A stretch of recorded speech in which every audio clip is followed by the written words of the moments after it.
Throughout the years, Sonic has had some great games. And Chronicles. That game blows. But with every flop comes something that absolutely blows the fandom away. A banger fan game. From Sonic and the Fallen Stars to something even smaller like Sonic World. These games give the fandom what is missing from the official series. But today we're going to talk about one fan game in particular. Sonic Robo Blast 2. A fan game that has been getting updates for 26 years that the community still loves to this day. Now, this might be my opinion, but honestly, I see this as one of the best Sonic fan games to ever come out. It has amazing level designs, a signature art style, and music that you can just jam out to.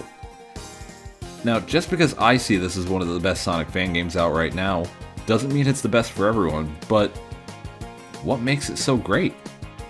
That question is going to be what takes us to the first level, Green Flower Zone. Now, I can already hear the Sonic community complaining about it being just another Green Hill Zone, but honestly, I don't see it as a bad thing for this game. Although it's built on the Doom engine, SRB2 is essentially a fully 3D Sonic game for PC, so having a zone you'd find a little familiar just helps you ease into the game. Now you can either play with a controller or a keyboard, but honestly, the controller is so much better if you're looking for a more comfortable Sonic experience.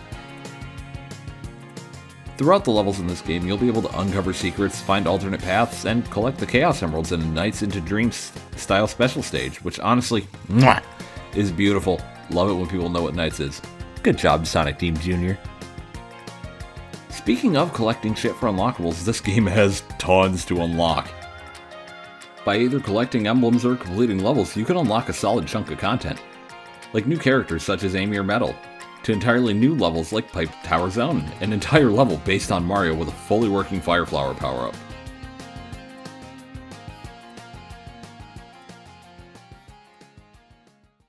Something else this game does amazingly is referencing other Sonic media, like this amazing boss fight with Fang. I'm gonna be honest, the footage in the background took me a bit to get. This boss is a pain in the ass, but I got him as a playable character, so I don't care. And a race with Metal Sonic, which is a nice challenge compared to the general platforming.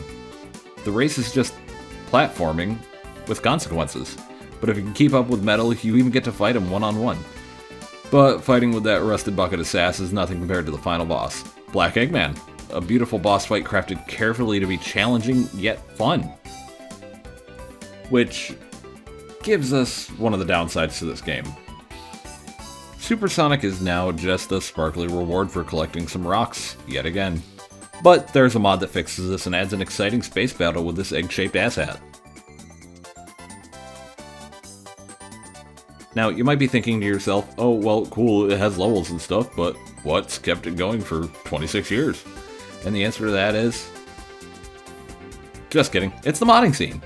SRB2 not only has a wonderful base game, but it has a massive modding community as well. It's part of the reason the game has lasted for so long. These mods cover almost everything, from just being fun little map packs to adding characters. Hell, some mods even change the core gameplay entirely. Get in that car, Sonic. People love it when you're in a car.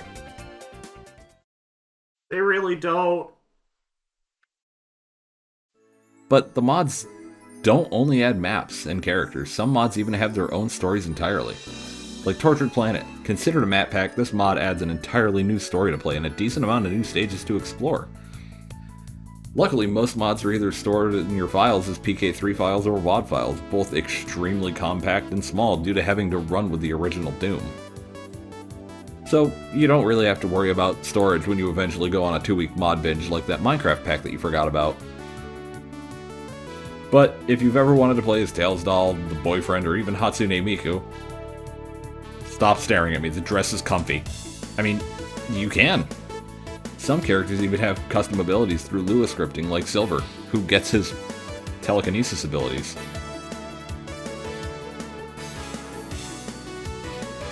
Now we can talk about my favorite part of this game, the multiplayer.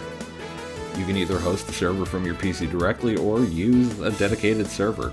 But I know you want to know what makes it better than any other Sonic game's multiplayer. Come here. I'm going to tell you a secret.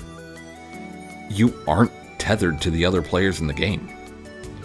Not only can you play with your friends at your own pace, but there are actually settings you can change so everyone can either progress all at once or you can just leave the level and go adventure on your own.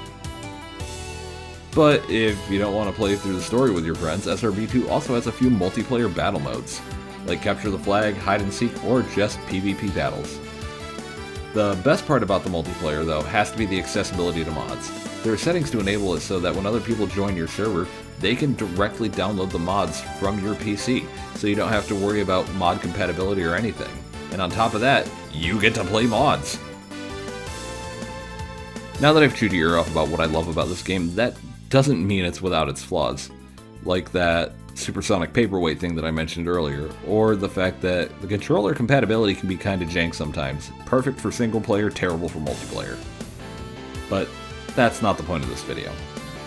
Ultimately, I made it to show that when the Sonic community doesn't get what they want out of Sega or Sonic Team, that we have the power to make what we want.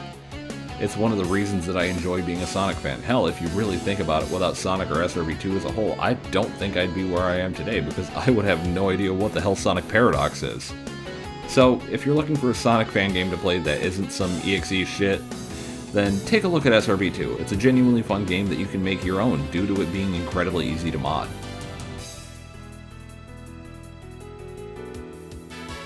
You're still here? Oh.